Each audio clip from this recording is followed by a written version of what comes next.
Hey everybody, welcome to Slash Bash, where today I am bringing you another Choosing Beggar Reddit video. If you are new to the channel, then subscribe and click on notifications so you don't miss out on the fun. In our first story, a choosing beggar bride wants some custom art done, but of course doesn't want to pay for it. Let's jump right in. First time posting here. My husband reminded me of this as we were reading through the posts here. I remember a few years ago when I was starting out, I used to post ads on Craigslist for painting commissions. Well, one day I had gotten a request from a woman who wanted a wedding day portrait of her and her husband. I was like, alright, well, please send me a photo and explain in detail your vision and what size canvas, and I'll give you a quote. So I'm expecting like 1 or 2 photos.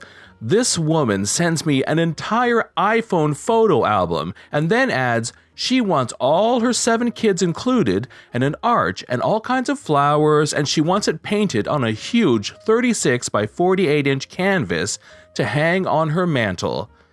I'm thinking, whoa, this is huge and expensive.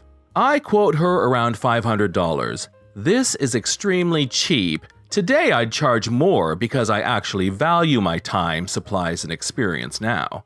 Choosing Beggar comes roaring. Why is it so expensive? I thought it was going to be like $80 to $100. Can't you just print out the photos and paint over them? This artist in some location prints them and paints over them for that much. Then she sends me a crap portrait of her daughters as the Frozen sisters. See? Can't you do this? Can't you just trace and paint over a photo? My response, no, I don't paint over photos. I graph and then draw each individual portrait on the canvas. My paints aren't cheap either, as I purchase professional grade paints. My canvas ain't cheap either, and I'm just not a copy and paste type of artist. I would never do this size work with what you're asking for that price. That wouldn't even cover supplies. Sorry, but I can't do this painting for you. Maybe you could find someone else within your price range. Choosing Beggar screams through the text, I'm going to ruin you! You're finished! I know a lot of people in this town. You're not even that good! My last reply? Go for it. She continued screaming through text with the threats and insults that I just blocked her. And that was it. Lol, I haven't had one that bad in a long time. Story 2 shows us a choosing beggar who almost runs our OP off the road, and then still wants a deal. I've been on Reddit for a short while now, and this happened a few weeks ago. After some thought, I decided to write it out and post it because it's still on my mind. There's no wonderful instant karma or anything of the sort, and English isn't my first language, but I hope it's a good read. I'm sorry if it's too detailed. So this happened just outside my home and then in my mother's small shop.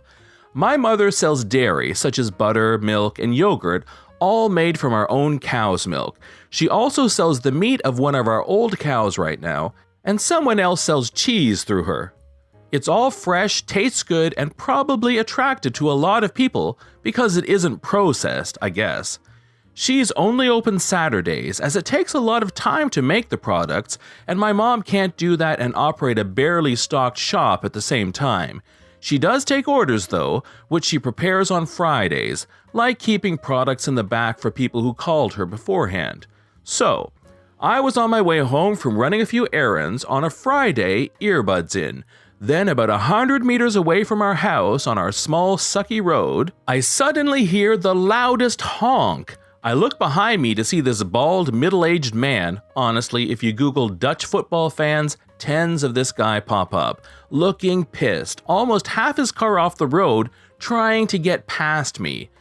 This wasn't just annoying, but incredibly dangerous, as there was a large plot of land protected with wired string next to me. That stuff hurts to touch, and even more to fall into, and the water next to our house, basically a small river next to him. So I obviously have half a heart attack and even shout something along the lines of, "You can't just drive past people on this kind of road, are you crazy?" before speeding up, pulling into the driveway and putting my bike into the shed. I walk back out to check our mailbox when the guy and his wife sporting a Karen cut, with a garbage parking job right on the road next to the mailbox blocking everyone. Walks past me saying, "Oh, so you're mad, huh?" His wife didn't say much, but she looked like she sucked on a lemon. I go, "Of course I'm mad." Just take the mail and walk into our house through the shop past them. As I'm safe in my house, I hear the guy start whining about me inside the shop, but my mom knows I'm not suddenly disrespectful towards strangers, so she didn't do anything with it. Then I hear her going, "So, no offense, but..." And that's my cue to leave. Some of my family and people interning at our farm were at the table, so I sit down and start venting about the guy. As it wasn't far away, some of them saw what happened and how pissed I looked coming home. So we start talking about how much of a dumb move that was, and then we see the guy driving off without any products. Then my mom comes into the kitchen.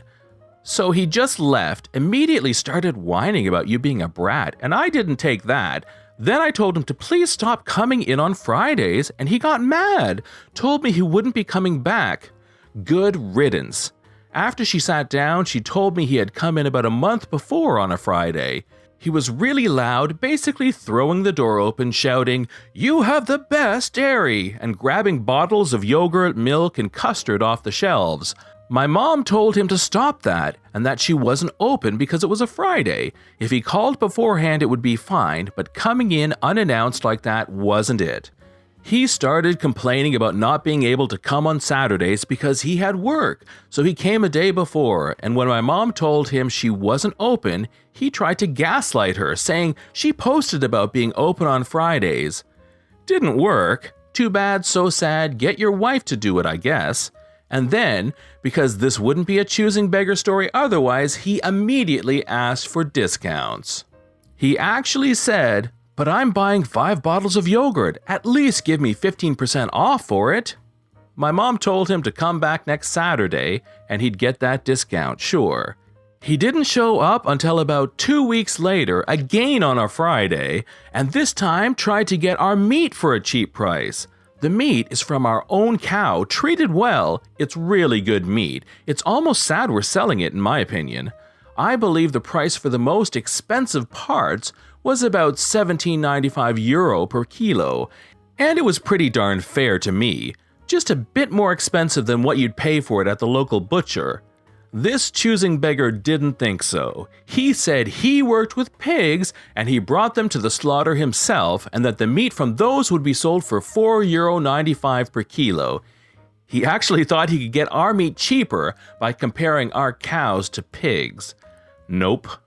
My mom told him he wouldn't get what he wanted, and he didn't come back until the day he almost rode me into the electrical fencing. And in true choosing beggar fashion, he went on Facebook to complain about my mom, calling her a fat sow and saying that the shop smelled terrible and was incredibly dirty, and trying to make people stop coming to the shop. Boy, first off, it smelled so bad because you were in there, and it was dirty because you couldn't stop rubbing your grimy little fingers all over the place. Second off, if you don't get what you want, don't try to come after someone on Facebook. Once the rest of the community you're targeting gets a hold of you, you're worse off than you started. From what Mom told me, he got grilled to a crisp.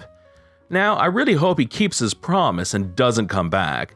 But I do feel sad for the other people he's bothering. He seems like the type to always get what he wants by being loud, demanding, and seeming intimidating. This time, he just happened to run into my mother. In our final story, a choosing beggar demands service and a great car deal from our original poster, even though he doesn't work at the dealership anymore. "Hey mate, it's Todd. I was a customer at your dealership a month ago, and I am actually in need of a car right now. Let's do that price we agreed upon on the Corolla that you were able to help me to do." "Hey Todd, right now I no longer work for the dealership since the company laid off all the salesmen a couple weeks ago due to the coronavirus, and we are being quarantined right now. I know my sales managers are still selling cars through appointments only. I'm not sure if they're willing to do that pricing since that was over a month ago and a lot of things have changed, but I'll ask for you." "Great, let me know." "Hi Todd, just gave a quick call to my boss. Unfortunately, we can't do that pricing anymore. What we can do is to sell the car at invoice to earn your business, blank plus tax and license, on a similar Corolla that you were looking at. What? That is insane! Last time you guys were offering me this much OTD, now it's going to be this much more, plus tax and license? Yes, like I said, the economy has changed and the company can't afford to take negative deals anymore. That is the best we can offer right now. This is crazy! No wonder your dealership has a bad reputation. You told me you could do it for this much OTD and now you're going back on your words. Tell your boss I'm paying full in cash and they'll probably need it if they want to stay in business, because I doubt anyone else is buying a car at this time. If you like, you can call the sales number at my dealership if you want to ask my boss. What? You're not going to help me anymore? I don't work for the dealership anymore, nor am I obligated to respond back to you. I was just trying to help you out. Trying to help me out? More like a liar that turns back on his words. I'm going to complain to your manager so you don't get your job back for poor customer service. It's like you don't even want to earn my business or want my money. Maybe I'll go take my business elsewhere. You still there? Got nothing to say? Hello? Wow! Piece of stuff! Customer wants a car and you refuse to sell me a car. What a great business model you have there. I hope your company gets shut down for good. Still no response? I know you're there because you're probably doing nothing and you're stuck inside. Have a great day, sir. You're welcome to file a complaint if you like. Like I said, I'm in no obligation to respond back to a customer since I'm no longer working for the company. Good day, and you're blocked, so I can enjoy the rest of my day without a spam of text messages. Haha, what a joke. Blocked. This has been John from Bash. Thanks for watching. If you've enjoyed the video and want to see more of them, then please hit that subscribe button. We'd love for you to drop a like, share it with your friends, and we will see you in the next one.